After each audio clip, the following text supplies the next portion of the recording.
understands the psychology or the sociology of a mass movement of people, because they're not talking about controlling or micromanaging the people, but they are controlling the dissemination of information to the people along certain lines according to basically 9 controlling areas of their life. And one of the top was the media. One of the top things was the media. Media was the main tool of control, because media is how you control the popular opinion of the masses.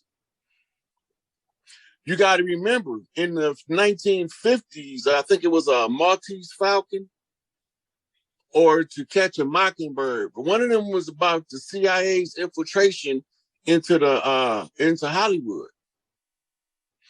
But they really didn't infiltrate. They just was activated because Hollywood was created by Zionist Jews.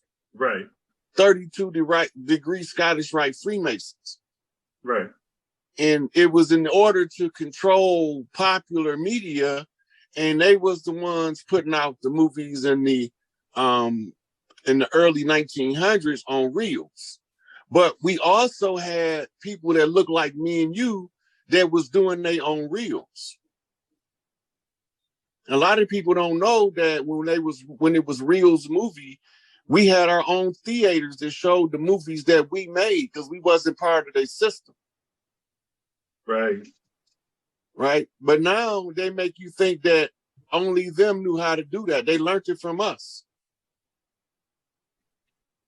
Almost everything over here they telling us somebody else discovered, they got from us. Look up the inventions of Granville T. Woods. Hundreds of inventions that they don't want you to know about. And he's just one of many. They tell you about the Manhattan Project and the structuring of the atomic bomb, but they don't tell you that without the melanated physicist named Lloyd Quartermain, they wouldn't have had the atomic bomb. Because there's a certain psychological makeup you got to have in order to translate mathematical formula into a 3D structure, because you have to be able to see in your mind's eye all working components. Read the story of Tesla. Nikola Tesla. Right. Yeah. Tesla said he would see his inventions in front of his face fully assembled, and then he would disassemble them and reassemble them several times so he knew all of the pieces. He did all that with his mind before he put the invention into reality. But they teach our children that to use your imagination, something wrong with you. You got ADD. You hyperactive. You a daydreamer. You a drifter. You don't focus, right? They're not telling them that if you harness the power of your imagination, you can use it as a tool of creating your reality. You damn right. Yeah. Right? They don't want us to know that. They don't want us teaching it.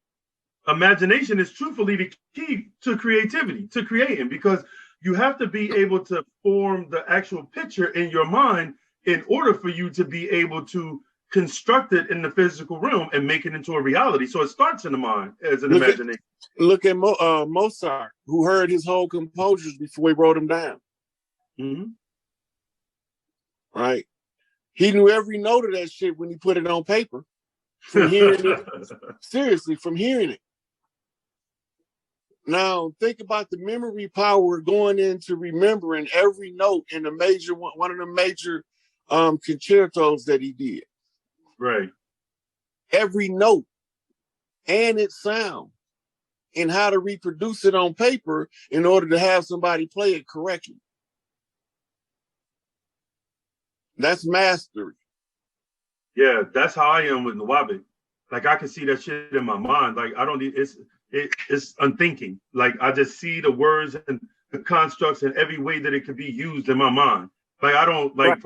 For real. Like, what I did was I memorized the whole book in the 2-month span, memorized the whole book. And once when I got it in my mind, I could just feel the vibration of how it was just moving shit in my mind until I got to a point to whereas I can use the language in like any kind of way I want to use it. I can teach you Nuwabic in a way to whereas we could be speaking 3 to 4 different dialects at one time. And then if it comes to a point where we need to actually encode the language while we're speaking the language, it's a certain shift that we can make with just certain key words and like grammatical formats that it'll be like we're speaking a whole different dialect. So I understand that.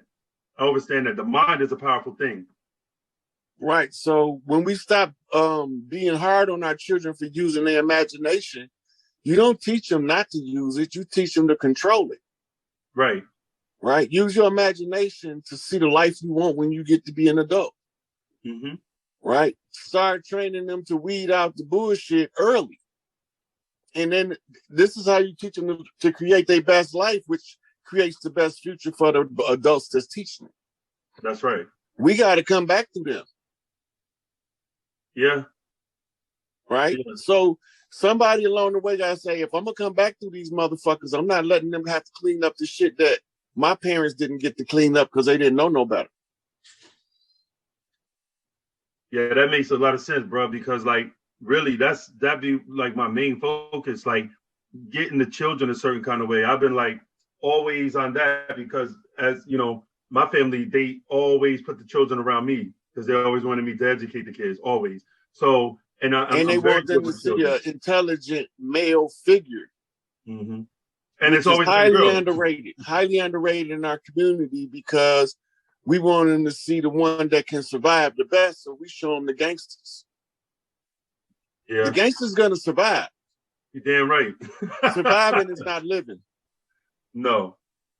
Now, the coldest gangster is the one that realized surviving is not living and then try to teach the younger blood, hey, you can still be a gangster, but be this kind. This is where the money at. Right? This is where the motherfucking power at over here. That shit they got y'all chasing is a dead dream.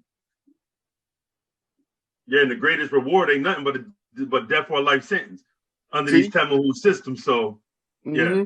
Mm-hmm. So when they say trap music, because they was trapping, they was in the trap. Yeah, literally trapped. Yeah. Right, because they got them in a psychological conundrum. Everybody I see get out this way.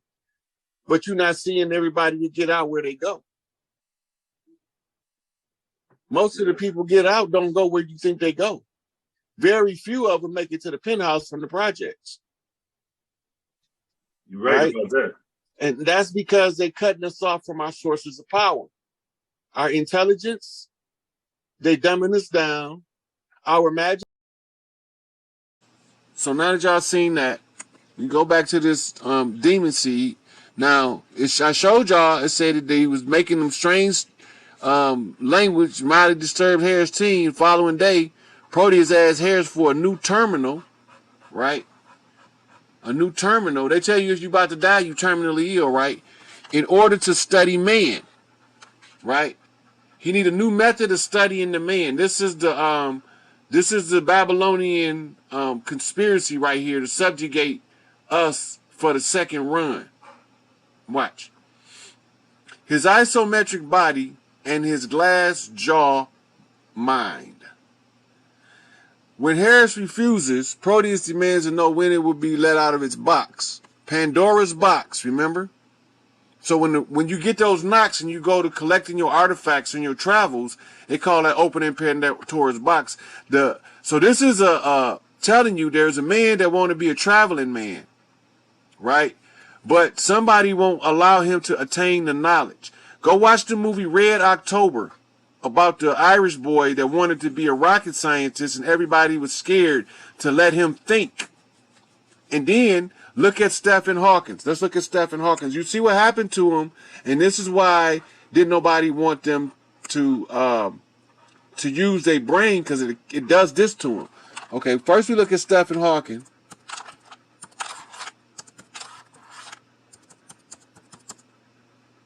In college, rowing, because he was on the row team. See? Now look, Oxford University's rowing club practices for a race in 2010. Hawkins had served as the coxswain for the school's team 5 decades earlier. So he was on the rowing team. Here's a picture of him. See him right here? Look at him here.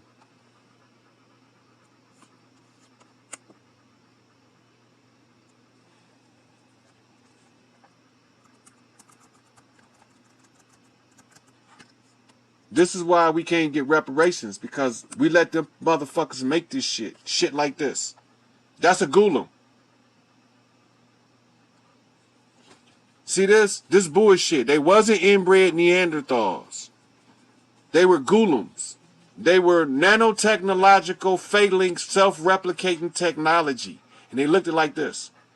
That's what your Adam Kadmon looked at like. Your Gulum. I didn't even know this picture was going to pop up. This is what Elijah Muhammad calls the grafted devil. That's your Adam. This is what Adam looked like. I'm surprised I even ran across this. Every other human that you see was already here. All of the nations of the earth. And everywhere the Babylonians went, they started some stuff from the day they came. All right.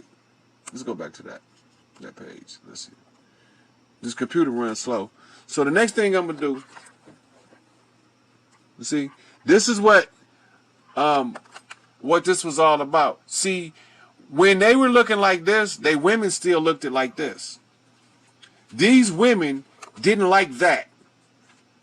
So these that looked it like that did whatever they wanted to that, because there was no rules, regulations, and they didn't have wives, families, and nothing like that. They left the women. They just came through, snatch her by her hair, drag her, rape her, and leave her where she at. If she get pregnant, she might drop the baby wherever she at. So that's what everything in the African-American Holocaust that they call a slave trade, where we was prisoners of POWs, was prisoners of war, that was revenge. That was revenge for paying something that looked like this. She can't never have nothing of beauty, because every time she go home, this is what she got to get. Right? So she complained to the queen. She got a portal. Anyway, that ain't why we here. This is why we here. When he started thinking, this is what happens. This was the problem with the queen of heaven and earth. When he started thinking, this is what happens. Now, where do I verify this with? I go over here to the YouTube, and I pull up Frances Welsing.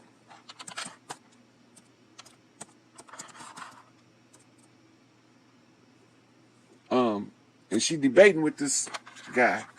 I gotta stop right there. I gotta go back, because listen to what she said carefully, because I've been telling y'all, America the great melding pot. And the whole thing, and I'm gonna show y'all over time, the whole thing of this whole racism stuff is to create a dichotomy that forces two people that would not normally in their own arenas associate with each other in order to exchange birth fluids in order to clean up the genetics, because they needed something called a recovery factor and a healing factor for what they done to them in Babylon. Now listen into why she's saying that if they're going to call us inferior, then this is the issues that they got to deal with for. Now remember, the guy is a eugenicist. That means that he believed in inferior genetics being annihilated so that no defects carry on in the human population. That's what eugenicists believe. But now, watch how she explained the rationale of a Euro-trained eugenicist and how irrational what they are saying is. Listen.